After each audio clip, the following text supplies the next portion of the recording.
Hey, Hi, how are you? good. How are you?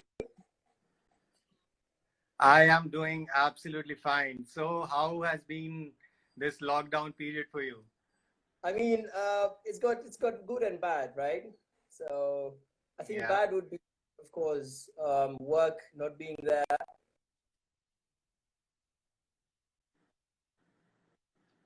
okay, just one. people not buying much as you'd expect. Yeah, yeah. All right. So, Uh, uh, can let you me see just give a very brief the connection? introduction. Okay? Yeah. Yeah, there is some problem with the connection. Can you hear me? Guys, we're just having some small issue with the connection. Just let us wait. Hi. Can you hear me? Yes, I can properly. Yeah, I can hear you now. Okay, okay. So let me just give a brief introduction about you, and then I'll hand it over to you and ask you to introduce yourself and the team. Okay. No So problem. guys, we have Mohammed Awale with us. He is the founder of Suave Bag Company from Kenya. He is our first guest from Africa, and we are extremely excited to have him here with us. And uh, we actually found him from a list of. We were actually looking for some amazing people from Africa because we never had an artist from that continent. So we found him, and he was very gracious to accept our invitation. So I'll hand over to you, and please go ahead, introduce yourself, your team, and a little bit about your company. We'll talk about it a lot in the interview, but a little bit about your company. Please go Okay. ahead. I think first of all, I think it's good to know. Actually, it's actually quite exciting to know that we would be the first people in Africa that Yeah, that you've yeah, spoken. So thank you so much. I think it's a great opportunity. yeah. Okay, my name is Mohammed Awale. I'm from Kenya. I'm the founder of a bag company called Suave. So essentially, the company is about upcycled material. So converting secondhand clothes, otherwise that people would throw away, into something that can be used. So basically, turning trash into like treasure. So something good to buy. So I started this 7 years ago. Actually, yeah, 7 years ago. So 2013. It just started out of like an interest and passion in bags, where I used to love like buying bags from the secondhand market. And then I used to go to a cousin of mine who, at that point, we used to have a small factory that made bags from leather. So I used to frequent that a lot. And then every now and then, I think he kind of realized I was interested in it.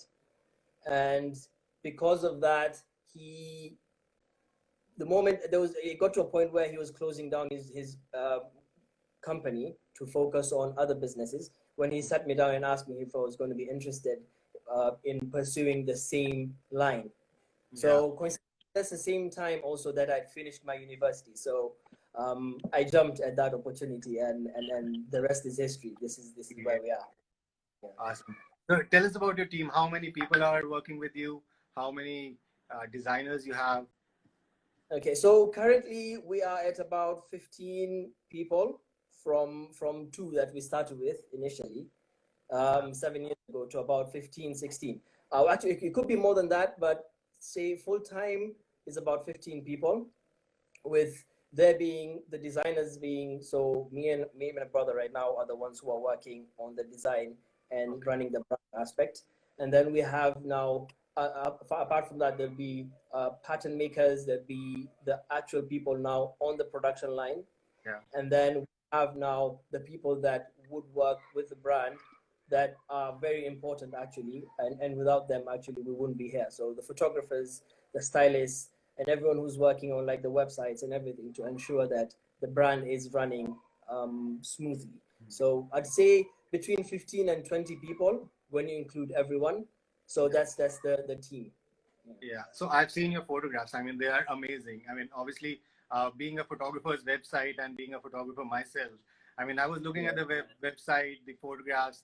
I saw a lot of, I mean, like 3 or 4 of your videos. One is on YouTube, your Facebook channel, and that has been Yeah. shot really well. I mean, that is Thank, really. So we thank you will so get much. into that. Yeah, yeah, yeah. All right. So let's start with a couple of questions. So how are you coping up with the lockdown?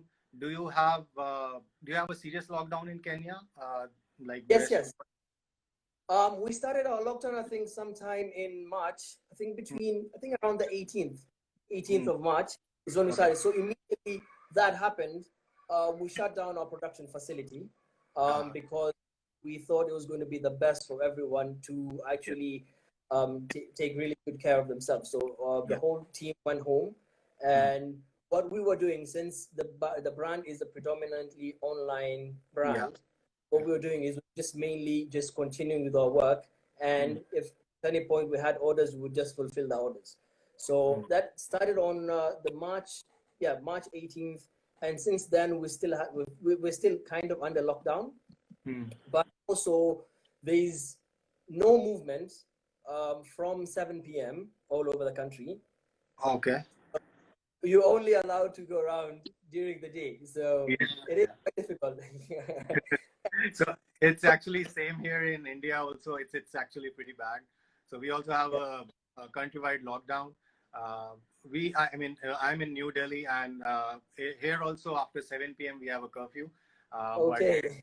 but I don't see anything happening. I mean, there are still people on the street. Shops are Yeah. still open. I don't know what the curfew is for, but yeah, according to the government, there should be a curfew, and the cases are increasing day by day. It's pretty serious here in India as well. Yeah. I mean, so in the case of your case, what happens after 7 p.m.? What happens if you're outside? Actually, nothing happens, right? I mean, they are not that strict right now, and people in India take things a little, not too seriously. Yes, yes. So yeah, but yeah, I mean, hopefully things will work out in a couple of months, and everybody will be okay. Yeah, I hope. I really yeah, do. But I yeah, think it's important to actually keep the lockdown or stay indoors until this thing is yeah, over. yeah, It is for the better of the whole thing. yeah. I think apart from we have the same thing, only that you're not allowed at any point after 7 p.m. to be outside. So get outside, then you're gonna have problems with the authorities, right? Awesome. Okay, so how has the business been during this lockdown? To be honest, I think it's really terrible. And in terms of, I think, especially for us selling accessories, Mhm. I think people have scaled down their purchases to only essentials in their life. Yeah, yeah, So most of the time, I think it's just sustenance. So it's just food and anything else, yeah. medicine and revolves around it. Mm, So in terms of people buying accessories, that has really dipped, and then sales mm. are maybe down to about maybe 20% or maybe even less than that. Uh, So I mean, you have to accept it, right? There's nothing much. I mean, you have to do whatever it is we're doing. So what we're doing right now, we're using this time to capitalize on working on new designs, like updated versions of the same products that we used to have. I mean, so that at the end of this thing, you don't end up coming out of it not gained anything. So we're using this time to reevaluate a lot of things, blah blah. Yeah. yeah, and I mean, actually, it is same with all the artists. I mean, we've talked to a bunch of artists from Australia, the US, Argentina. Now we're Yes. talking to you. We've talked to people in India. So every form of art has been impacted really bad because this is like the last thing that people try to spend money on. Yeah. Absolutely. So yeah, if the artist community has been impacted really bad. So that's why what we are trying to do is like host these sessions so that we keep each other motivated, keep giving inspiration to people to just hang on, have patience. I mean, this thing will get over soon, and our lives will be on track pretty soon. So these sessions are actually there to help people stay motivated. Yeah. Okay. 100%. I think that's really important. Yeah. I mean, it's one of two. Either people use this time to gain a lot of knowledge and all these things, or sometimes I guess it would maybe impact people because you might have the virus affecting people in different ways. So I mean, sometimes we all hope to come out of this thing on a positive, well, on a much better way. I Yeah. mean, having more knowledge or having more in terms of like experiences and all. Yeah. Yeah. So somebody is asking. So now, even now, you are delivering products to customers. So how are you making sure that they are virus free or they're not contained? I mean, there's no virus or anything like that in your packages. Okay, so the thing is, the people, we've got only two people that are handling orders. So I Yeah. mean that means it's either one of the two people. So if an order comes in, only one person that would go to the store, organize it, and then make sure we seal it. So that person also is already like well sanitized, wearing Mhm. gloves. They go to the workshop and then they go to the facility. They pack the thing. So what we do, we ship worldwide using DHL. So what we do is you already pack that thing and then put it in DHL's packaging. So once you seal it, that's Yeah. it. The next Yeah. person who's going to open it is the person on the other side. So in Yeah. between, yes, people would be able to handle it. People would Yeah. be able to, but then the package inside is going to be clean and I hope virus free at that point because take Yeah. all the precautions to send Yeah. out when sending out a bag. Yeah. Yeah, and I figure, I mean, locally it would get delivered in like a couple of days, but if you're Yes. shipping internationally, it will take at least 4 to 5 days or maybe more. So by that time, it is. I mean, the virus is dead by itself. So Hope so. I really do hope so. Yeah. I mean, they talk about I think the virus staying outside maybe for 2 days. So yeah, three. Our international deliveries are mostly about 4 5 days, 3 to 5 days. uh, So yeah, that in the hopes of by the time it gets to that point, uh, the virus yeah. is dead. Yeah. So somebody is asking, since most of your products are recycled or upcycled, do you have any machine or system to check if those products are safe to use? I mean, I think you already answered it, but yeah. Yeah, yeah. So the thing is, that's a good question. So the process of us going to pick up the clothes. So I think we've got one of the largest secondhand markets in East Africa, in Oh, Kenya, and it receives in excess of 100 million tons a year. oh my God. So you Okay. can imagine what happens is the process. So we talk to the traders who sell the thing. So we go Yeah. to them, whatever they haven't been able to sell that month is what we come in and pick up. So Uh, most I really won't say it's things that are going to be in a terrible state. No, there would be a lot of like oversized clothes, maybe clothes that are not in fashion. People are not into that type of clothes. So you'd yeah. find really really good. So the first process is they come in, we take them through the washing process, and once that's done, we cut them up. But most of the time, the items come in as they've already been sanitized, and not because of just the current situation going on, but I think that's their normal procedure. So Uh, wherever they pick up from, all the clothes, they make sure they disinfected them and then sent them over. So once that happens, we also put them through the washing process. yeah. Once that is done, then the process of making the bag now starts. Awesome. Yeah. All right. Okay. So this question came in. So about designing. So have you studied design in your graduation, or have you studied sustainability, or how did you get into this sustainability thing? Well, I think everything is actually really far from that. I did international business administration with minoring in marketing. So Okay. I did marketing, but I just loved. Um, I think it just came in naturally. First of all, it started with me just really liking bags, and Okay. my cousin having been in the industry, Yeah. yeah, being there with him, trying to understand the whole process of the production and everything, and Yeah. him noticing me being really interested is what he got. So he's the one who's going to be. I'd credit him for him like putting me into this industry, right? Yeah. So once that happened, it was mostly a hit or miss for me. It was me learning on the job.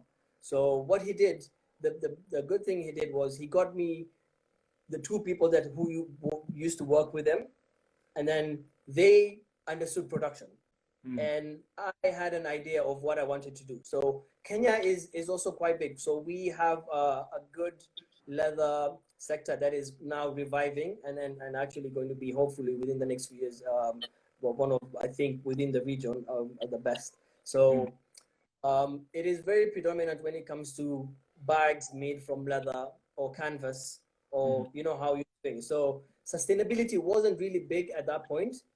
So the whole point is we went into this business, first of all, not having the capacity or the finances to buy leather and all the other products, or all the other materials that it would take to start a proper bag brand. So we would look at what would be the next best thing to use. And us growing up buying a lot of thrifted clothes, I used to be, I'm really into like buying thrifted clothes, vintage clothes. That kind of sparked something. So we asked ourselves, why can't we use secondhand clothes to make bags, right? So we tried a couple of, so the whole, like the first couple of months was about just trying out different things. I remember sitting with the production team. They had never ever made a bag out of a jacket. Yeah. And they're looking at the jacket like this, they're like, how are we going to make a bag from this? Yeah. And it was just a lot of trial and error.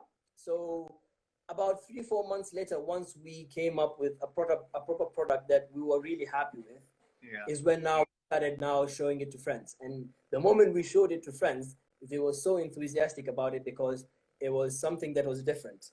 They weren't used to that around. Yeah. So we somehow understood now that we were on the right track, and now kept on working out on more prototypes, streamlining the whole product and everything.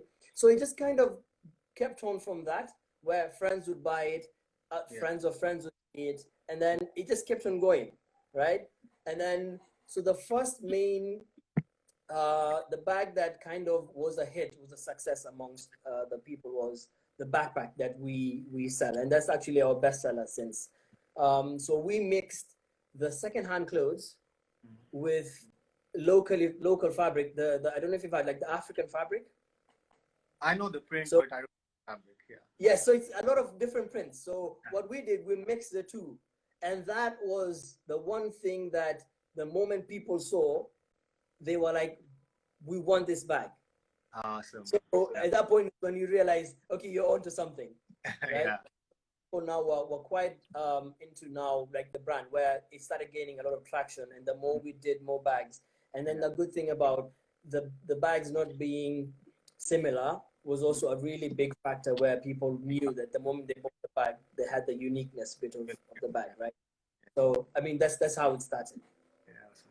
So, And so we moved from there, and then kept on doing it, and then so a year, almost close to 2 years went, and then we started now developing more products, and then we had quite a big range. But then at some point we realized that it stretched us too thin, because you really don't understand these things until you go through them, right? So we realized now we had to cut down on a lot more products and focus on a few where we would give it 100%. So we did that, and then now focused on the backpack, the messenger bag, and I think a laptop sleeve. So we kept on doing that for the next 3 years. And from then on now is when we got really known for, especially the backpacks locally, especially us being the first people who started using secondhand material and mixed with African print. So from then on now, it started gaining more traction outside the country. And then the whole sustainability thing is now really like a thing right now, where a lot of people are conserving the environment and all that. So it was also a good thing that we came in at that point. And especially it being from Africa, and there not being that many brands from Africa really getting into sustainability. There's more right now, but back in 2013 and 14, there weren't as many. So that also helped gain quite a bit of traction. So from then on, and add on to that, our photography. The photography really helped. Yeah, I'm going to ask you about that later. Okay. All right. So just to tell you, I mean, we have some people who are just say hi from Senegal, Nice. from Somalia. So a lot of people are coming in from Africa. Amazing. I mean, it's amazing. Amazing. All right. Somebody asked some big question. Let me just read it for you. Since you use the available material, do you, I think it's convert this as a limit when it comes to designing, or it motivates to be more creative? I think the question is, since you get very limited material of one type, so do you guys mix and match more materials into it, or just try to be creative with the limited material do you have? Yeah. Okay. So the good thing also with the second-hand market, you never know what you're going to be getting. Correct. Yeah. So that is also like a surprise every time you go there. You get a whole batch of say jean trousers. Yeah. So say you get 200 or 300 pieces. You get so many different types. It could be like a acid wash. It could be like someone who had done tie and dye on his own pair of jeans and then gave it. So that also kind of ensures that you have quite a bit of surprises every now and then. Yeah. But I think the one thing that also gives it that pop of color is us changing the African print that we add onto the bag. So that kind of changes every now and then. So we have initially when we started, so we realized that the uniqueness bit of the bag was also kind of a disadvantage for us, because if you sold one piece, you have 10 people asking about it. Yeah. Yeah. So that was a problem, and there was a point where we felt bad about telling people the bag is gone. The bag is gone every. Someone is going to, I mean, I'm calling you every day for a bag, and you tell me what happens. So we thought, and then we looked at a few things that we could replicate. So especially for the jeans, you have black, blue, gray, like the constant colors that you keep on getting. So we'll change that and then have like a consistent print that goes with that. And we make sure this runs for at least 3 months, or we make 5 prints or 10 prints. And once those are gone, we now move on to the next print. I think that, yeah, I mean, people actually are used to getting all that, right? I mean, if somebody sees something, they just go to the store to buy the same thing. So people actually have that thing in their mind, like if somebody is selling a product, they should have like at least 10 of those. Yeah. Exactly. So we realized that, and it's important for us because we were losing quite a bit of business at that point. We realized that if we don't do this, I mean, people would move. I mean, it only takes a number of times that people is going to be asking for a specific product. But we still have the single one-off bags that we still do, because sometimes you get quite a bit of fabric that are not replicatable, right? You just get one, you can't replicate it. So you put that up, it's going to be slightly more expensive, but no one has it. That's it. Yeah, that's it. So you still have that bit going on also. Yeah. Awesome. All right. So we have a lot of questions for you. So when we posted the story about you, we got more than 35 questions for you. No problem. Okay. So we will try to cover as many as we can. Okay. So you have answered this already. Okay. How is the startup scene in Kenya? I think this was from our team. How is the startup scene in Kenya? Are there many startups there related to design and fashion and stuff? Yes, I'd say the most startups that are in Kenya are tech. I think within the region, Kenya is leading when it comes to tech startups. Okay. And it even is a more conducive environment for people coming from Silicon Valley right now, because it is an untapped market. Correct. Yeah. So when it comes to startups, I think the startup that leads is tech. I think followed by agribusiness, and then fashion comes in. I mean, there is a lot of right now. It's quite big. The fashion scene is blowing up, and I feel like more so because there was a period in the country where the textile industry was almost dead. I think there's a lot of issues with the industries. I think it was at the lowest point where the economy wasn't working. So we had to import a lot of things from out of the country, and especially China, it being cheaper. So people would look to getting more products from China. Yeah, it's a signature, I guess. Absolutely. Yeah. So it killed the local market. Yeah. So what happens is there is like a wave coming back where young people are moving towards having more unique things. People coming back to the roots, or we're looking back to bring most of the businesses back home, or having handmade things.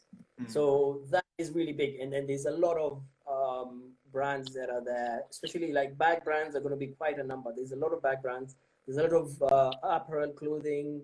There's a lot of bespoke suits and everything along the made-to-measure route. Accessories, there's a lot. Actually, Kenya is really big when it comes to jewelry. Okay. So all the way from brass and silver and a few other materials that are locally found.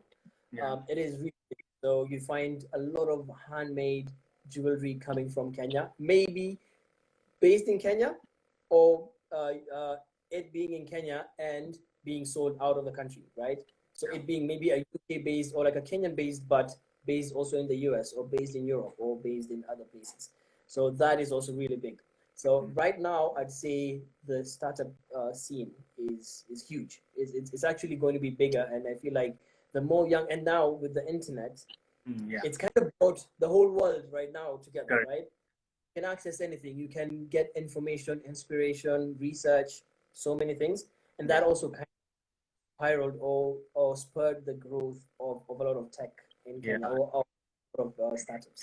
Yeah, it's actually same here. So I started this company like 4 years ago, and yeah. So during this lockdown, so what has happened is for us everything has turned upside down. I mean, we have so much traffic right now on the website, on our Instagram. So we have so much traffic right now that we started this program. Then we are coming up with a bunch of more programs. And, Amazing.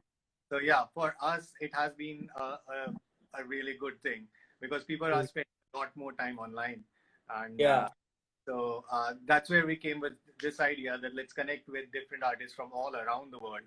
And technology is so awesome that we can do this. Like we are doing it right now, and this wouldn't have been possible, I don't know, like 10 years ago, like 5 years ago only. Absolutely. Yeah, it has been really, really good for us. And I really thank all the people who are like joining us today and people on the website, everybody. We're really, really thankful to them. Okay. Amazing. Okay. So, okay. So this is a good question. So you moved from an oil company, right? You were working with an oil company to making fashion bags using sustainable materials. So that is like a complete switch, right? Working in an oil company, then making something sustainable. So how was that switch? So the funny thing is, I joined that company. It's an oil marketing company. I joined it, and I was only there for 6 months. So the good thing is, while this was happening, while I got a job, I was still pursuing this business. It was around that research phase where you're just trying to accumulate as much as possible, so much information into starting this business. So once I got that job is when it kind of pushed me to start it, because I now was earning a salary. I had just come out of uni and now earning a salary, and now I could do whatever I wanted to do with it. So I immediately started this thing. So I went over, I rented a place, I got 2 people to come in. And now, so what I used to do, so during the first 3 months of my job, I would go to the business, I would go to the, make bags in the morning, make sure everything is okay, run to work, work until 5 p.m. and then run back, finish everything for the evening, set up everything the next day, and then I kept on doing that for about 3 months. So after that 3 months is when I had clocked close to 6 months of me working, and it must have been premature for me, but I was really excited to push this business. And I quit. So I handed in my resignation, and immediately after that, I went back to the workshop and said, okay, now this is going to be a full-time thing for me. That's it. It was hard, I'd say. I mean, it was a good decision, but if I was to do it again, maybe I might have run that together for another few months, at least made enough money or saved enough money to now push me. But then this also, me taking that leap, also enabled me to immerse myself 100% into the business, try and understand everything. Because what I did was, now since it was my 9 to 5, I was active in the production. I was going to be cutting things. I was going to be stitching things. I learned how to stitch during that time. Okay. Then you'd also be doing the marketing. So it was an all-rounder for me, where I understood all the points in the business, from production, no, from actually sourcing the material to production to marketing it and admin work all through, right? So that helped me, or that taught me everything. Awesome. I think that that was the best thing that I did, I think. So yeah, I can actually second that because when I started, I was also working in a full-time job. I'm an engineer, by the way. So I was working a full-time job. Sorry? What sort of engineer? Electrical engineer. Okay, nice. So yeah, so I was working a full-time job. Then I started this for about 6 months or 7 months. I did both.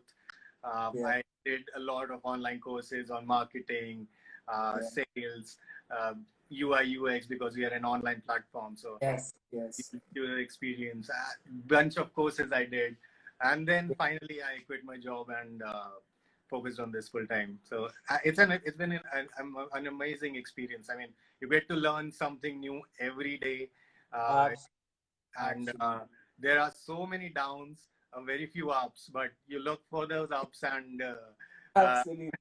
And ever so, I mean, in some time after that down period, you get that one up that just keeps you motivated and and just motivates you to just push you towards that next up, and that's actually an amazing feeling. I mean, talking to you actually reminded me about, especially the early days. It was pretty bad.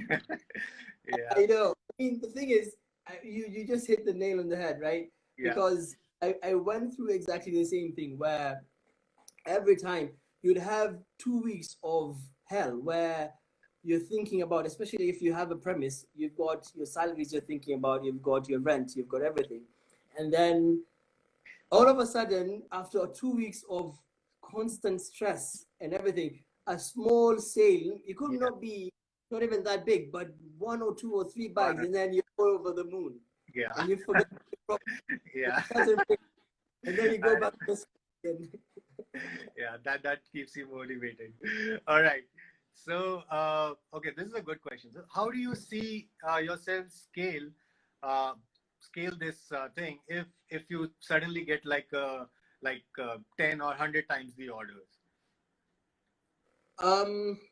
So the thing is, I feel like, so if in the case where I got a sudden order of maybe 100 times whatever day, first of all, we will be overwhelmed 100%, right? Our production capacity is not that, because since it's handmade and everything. Yeah. But that would propel us, to be honest. It would maybe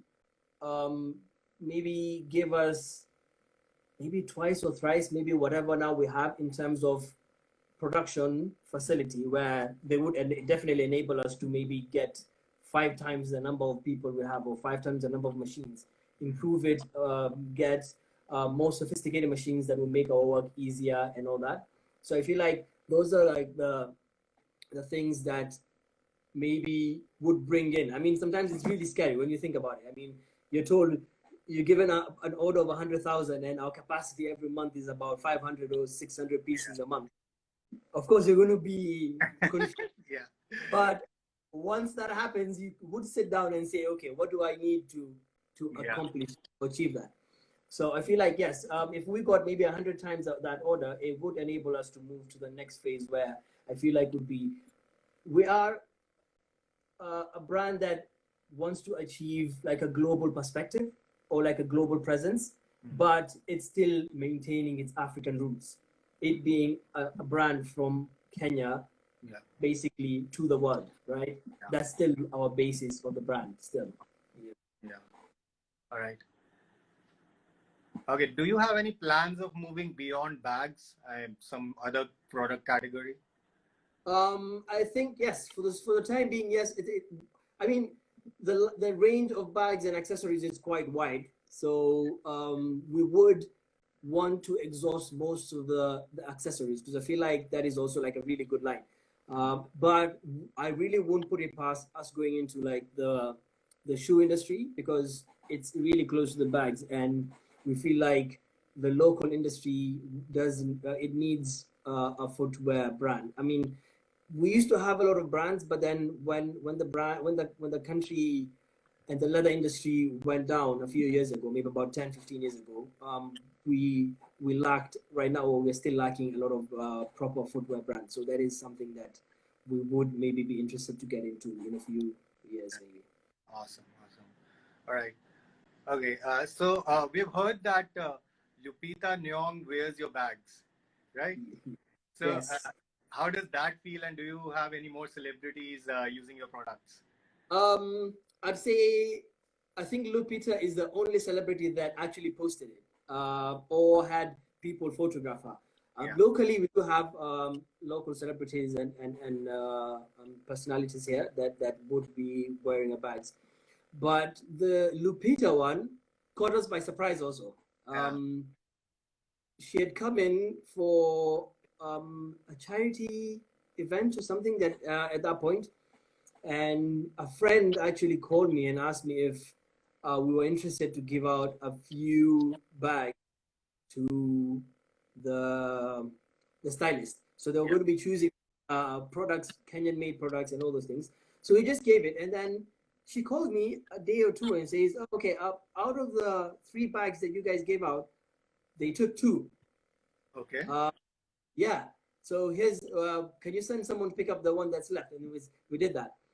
And then fast forward about a day, maybe 2 or 3 days after that, we start seeing photos. And actually, I didn't see the photos. Someone sent it to me and said, "Did you see this?" Because we actually had forgotten about it. Yeah. I think yeah. And then immediately after that, it blew up because they had gone to the largest, what would I call it? It's called Masai Mara. So where we have most of the wildlife, people go for safari. I'm a photographer. We know Masai Mara. Amazing. Yeah. Exactly. So they'd go to Masai Mara, and they had a shoot that happened there, and she somehow put on the bag and it went into the shoot, and the shoot made it to Vogue. So that was something. I mean, it was just one after the other. They posted it on her own Instagram, and then it blew up. And then from then on, you keep on seeing it. And then after that, she went back to America, and she still kept on wearing it. Even a year down the line, you still see her going to different events, and that actually made us feel really good. I mean, because you'd feel like someone is appreciating your products, right? Yeah. It is good for someone to actually be carrying it. So yeah. It was a bit awesome. And also read that one of your videos also went viral on Facebook when somebody shared it.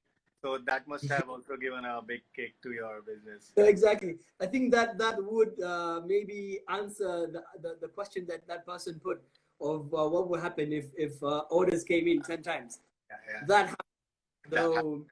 So that happened. That video also, it was someone that compiled a video just showcasing the different brands from Africa, and that was maybe one of them. And it blew up. At that point, it hit millions of views. But before it hit that, I mean, we just started seeing orders come in, one after the other. And we were like, okay, what have we gotten ourselves into? Awesome. And it kept on going. I mean, it took us 6 months to finish most of the orders that came in during that time. Awesome. It was it was amazing. It was amazing. Awesome. All right. So can you tell us the difference between recycled and upcycled products? Yes. So recycled products is taking an item and then redoing it and it being exactly the same item. So basically, if you take papers, so recycled papers, you send it back to the factory and it comes out as paper again. So there is no value addition to it.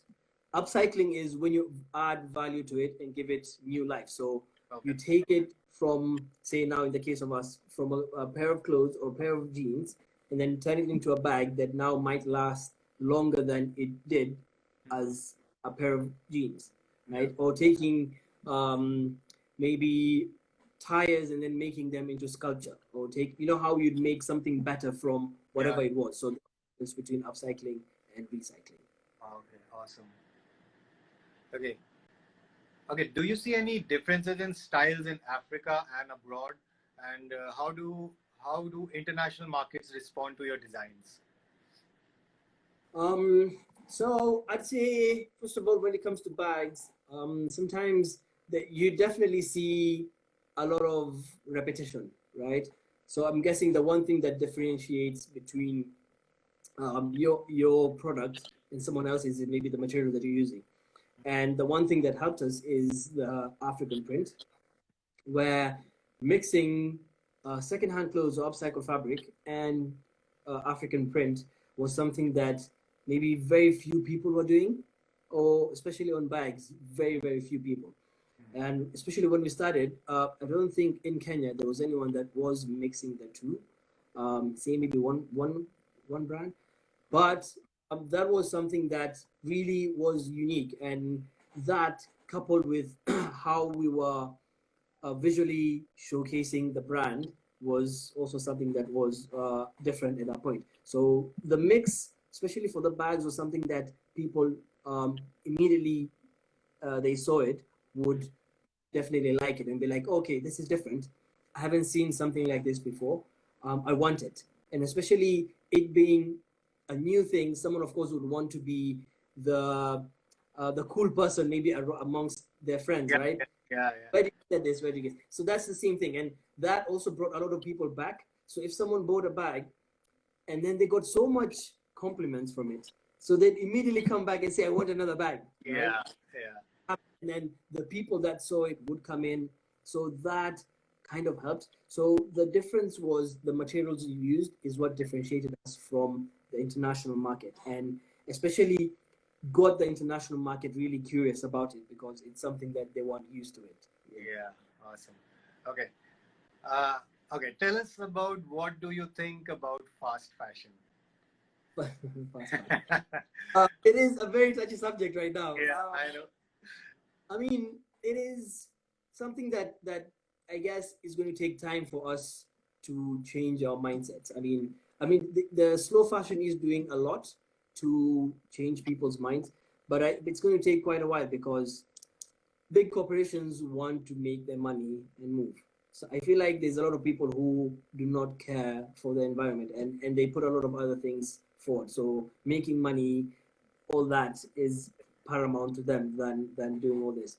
But I feel like the movement that is coming in, and there's more people embracing it, that would change eventually. And I feel like the more people talk about it, the more people would be aware. The more people ask questions, the more people also would be aware.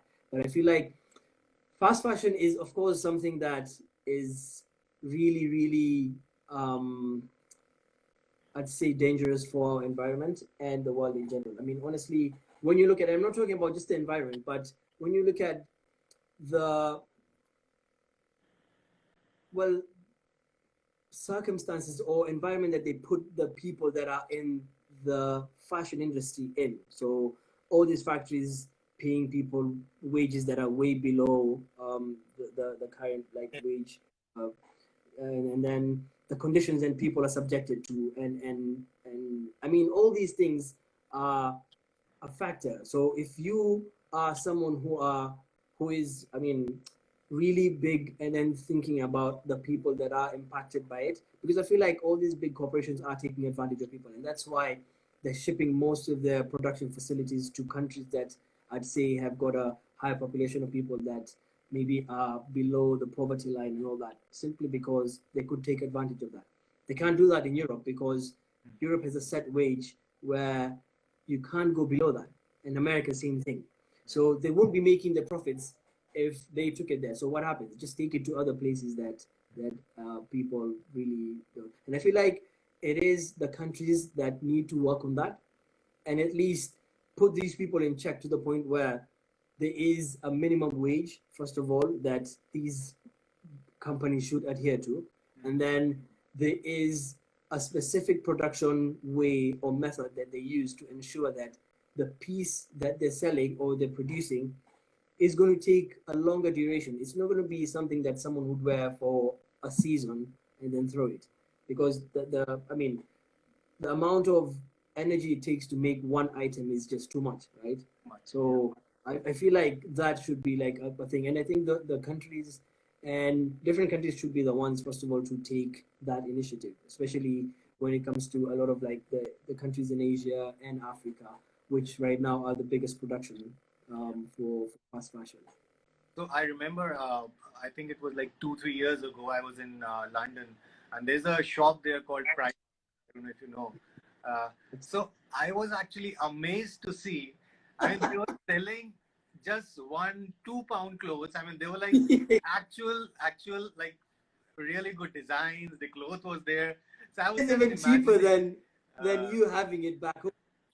It's cheaper than having it back home. Yeah, so I was just imagining in that 1 pound, they have the material, they have paid the people who have made it, they have paid for the shipping cost to get it to London. Then they are doing marketing, they have the stores, they have people to be paid in All of that. stores, and even And after that, they are making a profit. I mean, that is actually amazing, right? I mean, how are they doing it? I mean, I don't know how they do it. exactly. I mean, when you look at it, so if they're selling it for $1, how much are they paying that person Yeah, that made it? exactly. I don't know how they do it. I mean, the shipping must have cost more than that, right? I don't know. Exactly. I don't know what they do. All right. So I think the next question is very much related to this. So do you guys have big fashion brands like Zara and M&S in Kenya? um, we I don't no, we don't have that many fast fashion. I think we have Mango. We don't have that many. I think we've got maybe less than 10. So we've got FNF, we've got Mango, we've got other brands that would stock a few pieces from Zara, because, and I'd say this because the biggest market here is the second-hand market. That is, I'd say, easy 70% or maybe 75% of the market here. And the 25% or maybe 30% would be the all the other things that come in. Maybe I could be wrong, but I'd say everything, maybe the Chinese imports, and now the middle level or high end stores that would be there. But there won't be as many, because the people that go to the high end stores also are capable or still have the money to travel to wherever they want to travel to and shop, right? So this is just going to be something that maybe people that aspire to own things or bespoke things that are going to be buying from. But I'd say majority is shops that sell a lot of Chinese imports and the second-hand market. That is the largest clothing. Yeah. All right. Okay. Yeah, this is a good question. So how do you educate people about your brand and environment? I mean, do you guys have like tags in your bags or a printout that you give with the bag? So how do you educate people that this is an upcycled product and it is good for the environment and it is good for you and stuff? So we do have like tags in the bags most of the time that talk about it. Yes, and then I think it kind of is talking about how this, sometimes people don't really believe that the piece of or the bag they're carrying is an actual pair of jeans that maybe at some point in time. So trying to convince that person sometimes, so we put it in tags where someone would understand and tell them this bag was a pair of or it was a jacket or a pair of pants in its other life. So we kind of make that a point, and also in whatever communication that we put out, we normally at least tell people what the brand is about, our ethos, and what we stand for. Yeah. Awesome. Okay, so you and your brand have been covered all over the world. So which publication, which video, which article was the one which you think gave you a bump to, I mean, where you are right now? Okay, I think it's a collective effort when it comes to all of them. I mean, because everyone brings its own. But I'd say the one with the biggest impact was the one which went viral on Facebook. Yeah. And if you like, Facebook is like the largest social network in the world. But other than that, I think the other ones kind of solidify the brand image, where someone would maybe look at you seriously when they see you being featured on CNN or Al Jazeera or like the Chinese network. So all of them are. So we've been featured on CNN. We've been featured on a few other blogs and smaller publications. I mean, that cameo with Vogue on Lupita already kind of was something also. So these the other features help us with just solidifying the brand image. Yeah. But the one that actually like gave us a serious bump was the one on Facebook. that got us to where we are. All right. Somebody asked in the comments, what is your dream for your brand? Where would you like to see your business in the future? I'd want it to be a global brand. So the whole point, or say the whole like long-term vision for the brand is for us to be a global brand that is an African brand. So an African brand that actually is making products for the world. You know how the narrative most of the time is just imports, especially for Africa. It's just a lot of things coming from outside the country into the country. So we want to change that narrative and have it leaving the country. So us exporting everything that we have and showcasing the best that Kenya has to offer through our. Awesome. All right. So we okay. Let's do one more question. All right. What can we do as normal buyers to support this industry or your brand? Yeah, I think the biggest thing is, first of all, is just share and talk about it, and the most important one being buy from all from smaller brands. Definitely, that would be like the most important one. Where the only way to support slow fashion is to actually buy from that, because you're buying something that's definitely going to last you for a long time. And then after that is make sure you just try talk about as many brands that you like, especially if you like the product that you bought and it's actually serving you well, then I'd say talk about it. Like, make sure you make as many people know about it as possible. Yeah. Okay. Tell us about your team, including the craftsmen working with you. How do they contribute to the design? Okay. The main thing that so the team is made up of, the production team is made up of about 13 people, and they're mostly, so it's you know how the production would be. So production would be getting, so there's going to be like the cutting bit, and then you move to the assembly where you try now assemble all the small bits they've cut, put it back into now one piece, and then the stitching, and then back to assembly, and then finishing at the end. So we've got a cutter, like the main cutter who does most of the cuttings, and then we've got the people in between. So it's people who, so what we try to do is, we had the people that were experienced or came in as experienced in the field, and then the rest of the people are people who come to learn on the job. So what we try do is, at least on top of us doing that, we like to have at least the people that come in gain that knowledge of making bags. I mean, when they, most of the time they come in, they would come in as interns or as apprentices, and then they'd make sure they learn most of the production. So from cutting to the assembly to the stitching. So I'd say someone would end up being all-rounded in maybe about a year, because he's going through, or he or she's going through most of the production lines, right? So we've got that. And then, so once the bag is made, there's the taking of, like, we take photos of it, upload it onto the website, and then we also have a physical store in Nairobi. Oh, so okay. we take them there. So we got a physical store about 2 years ago. 2 years ago. So before that, it was just a purely online thing. But a lot of people kept on asking about, you know, how you actually want to touch and like the look and feel of the product. So we felt the need to have like a small store. So we do have that. And we would send things to the store, update the website, take photos, and then we have periodic shoots which happen every month or so.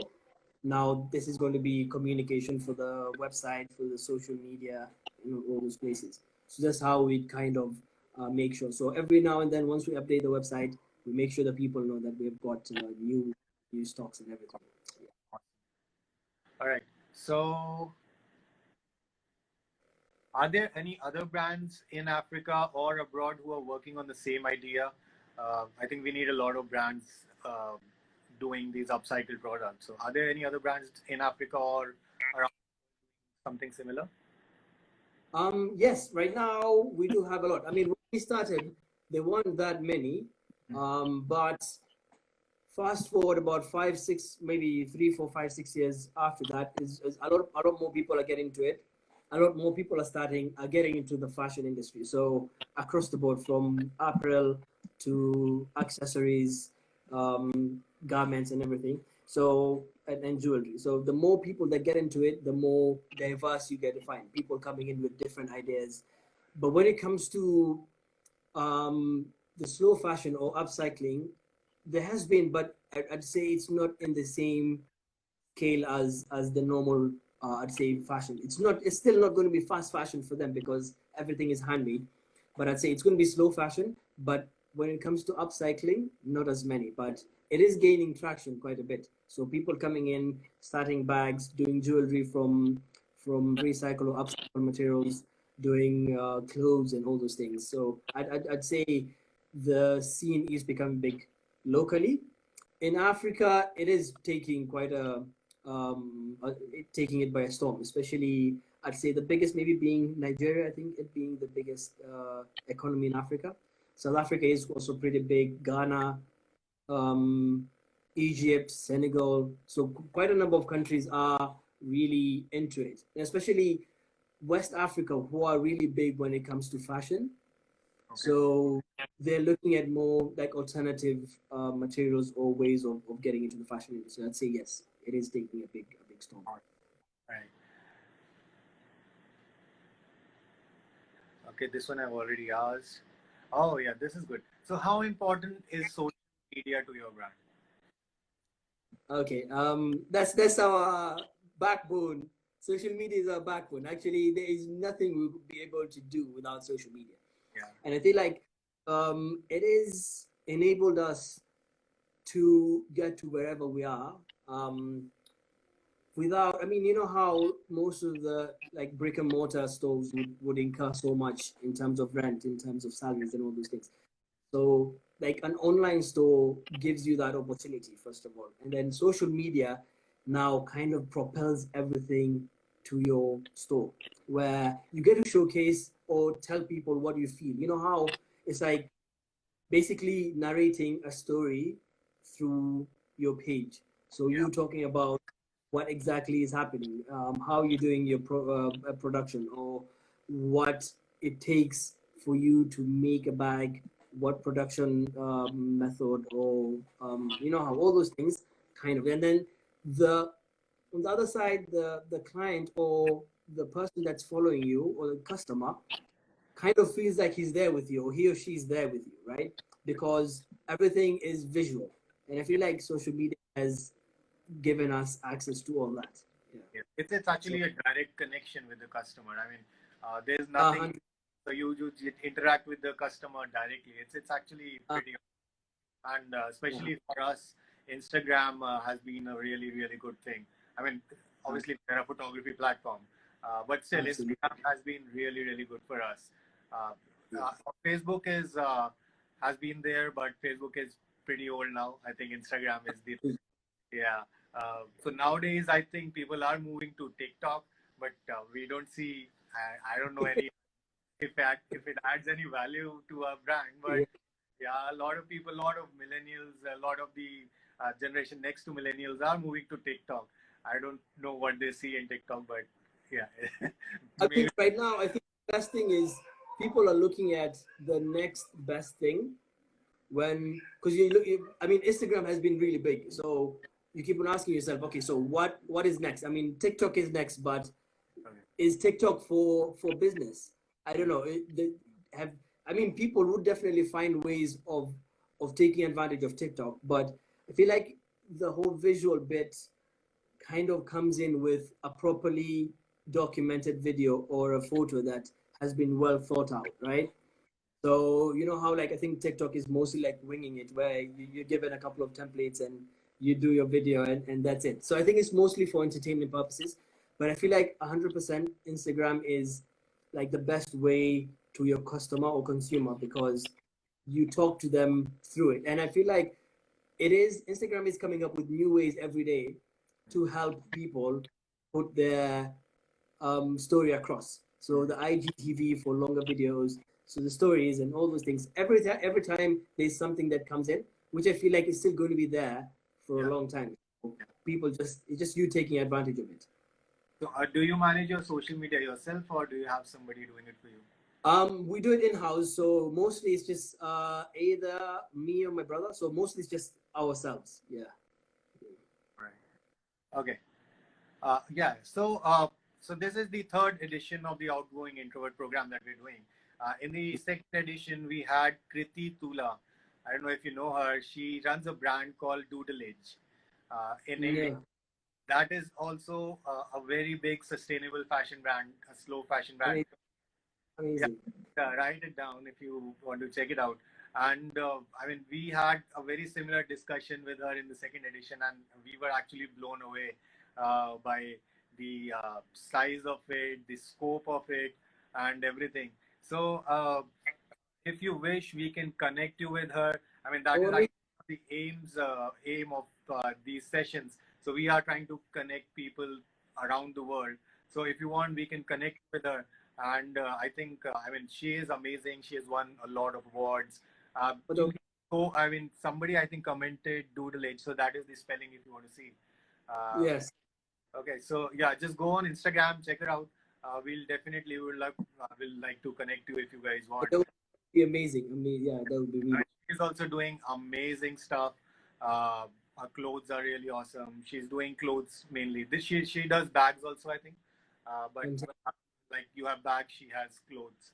So that is also. I mean, it would be really good to connect to people and get to understand more about people's perspective. So that would be fantastic. Yes. We'll definitely try to do that. Okay. All right. So, okay, this is something important to our brand. So, how important is photography to your brand, to fashion, to your social media, and how do you see it plays a role in conveying a message to your customers? I'd say for us to tell a story, I think the only way possible is visually, and when you sit down and actually think about how best you want to talk about it, how best you want to showcase, because you are talking about the brand, you are still talking about where you are from or where you're coming from. So basically to someone who's from a different continent and maybe hasn't ever been to the continent before, you're talking to them through it, right? They're getting to understand more about Africa or about Kenya through the brand. I mean, it's like you're carrying Kenya through a brand in whatever small way possible it is, but you're still going to talk about Kenya. So I feel like photography is 100% the backbone or everything to do with the brand. If that wasn't there, if the aspect of photography in the brand wasn't there, we wouldn't have been here at this point. We'd still be maybe running around trying to sell to our friends and friends of friends, or maybe just having a shop that people just walk in and go. But with this, everyone has a chance to see it everywhere. You have a chance to express whatever you're feeling. I mean, in terms of you going for a specific shoot or you going for a specific look and feel to a photograph, is basically you trying to express yourself, right? So I'd say photography 100% is the backbone and the basis of like the company. So do you have like the brand house photographer, or do you do it yourself? Who is taking all those? I'm not a photographer. I mean, everyone tries to be a photographer nowadays. As long as you've got a smartphone, I mean, you're capable of taking photographs anyway. But I still am not confident enough to say I'm going to be able to take photos. I mean, some of that, maybe one or two of the photos on the page are actually photos that I took. So maybe out of 1,000 photos, maybe just 2 came out. But we do have an in-house photographer. Okay. We've been together with him. We've been with him ever since we started the brand. And everyone else, we do have people that would come in every now and then, but majority of the look and feel of the photos are him. And so the good thing is the creative scene locally is really small. So you get to know a lot of people around and become friends with photographers, videographers, and all the other creatives. And at least it's gotten us we've gotten a lot of friendships from that, and that also kind of puts us within that scene, and having that close knit family or like friendship also really helps, because we help each other when it comes to maybe if someone needs photography, or if someone needs a videographer, or if you have a campaign where um, people work together, or you know how someone, it's easier if someone speaks or influences, you know how we talk about a brand, if it's closer to your heart, you'd actually be doing it with more emotion, and people would be buying more.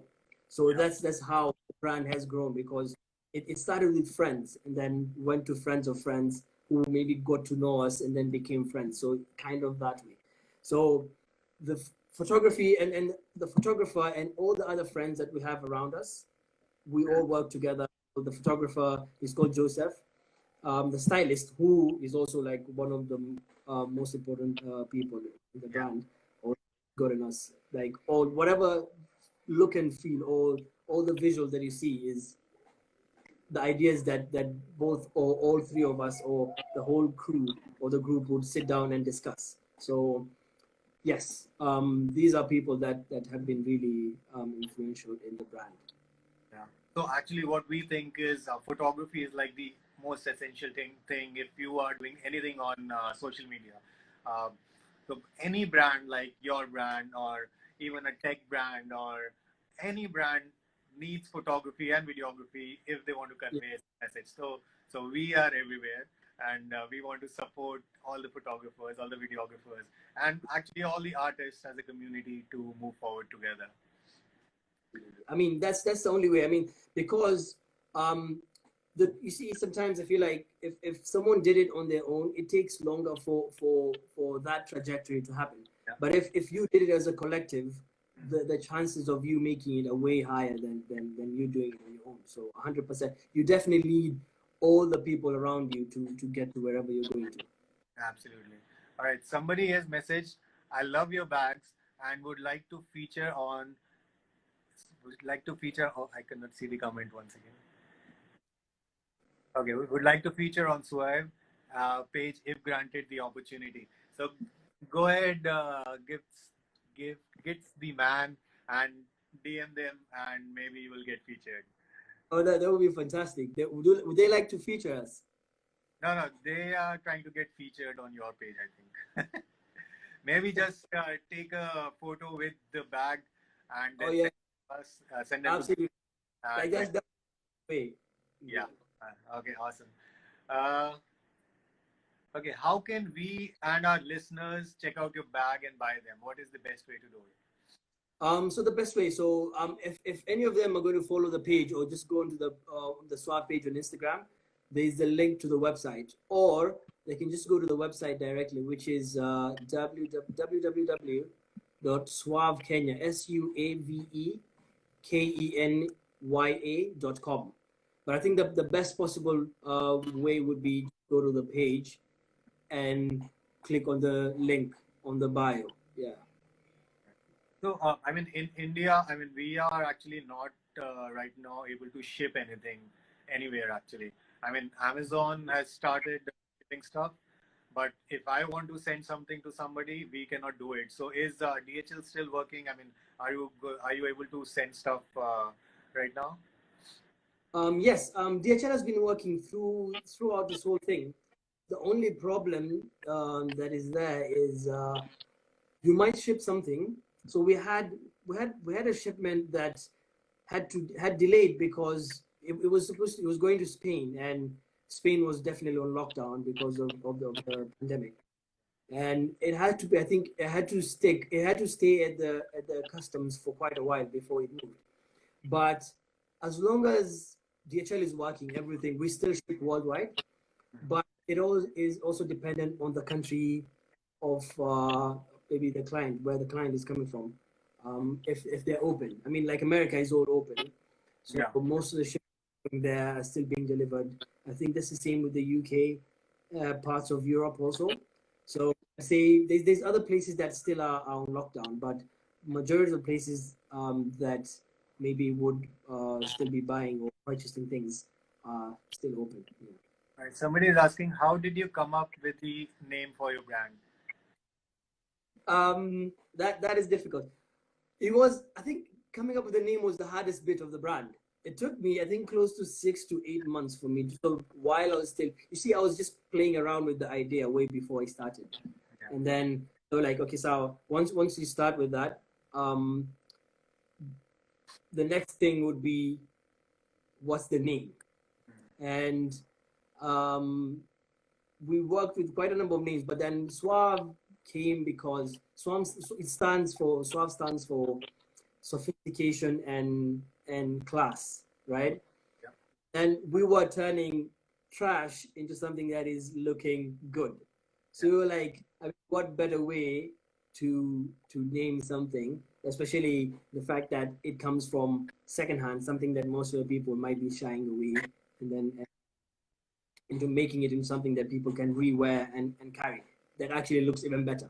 So that's how we ended up with Suave. Awesome. All right. So, all right. So these are the last two questions we'll have. So this is an important one for us. So what do you think about the program, the Outgoing Introvert, that we are having, where we're collecting different artists from all around the world and bringing them to a single platform to motivate everyone and to help everyone stay inspired during these difficult times? I mean, I think that's the best thing. I think, to be honest, I feel like, I mean, who would expect me to be talking to you right now? I mean, from Kenya all the way, and then talking to you from India.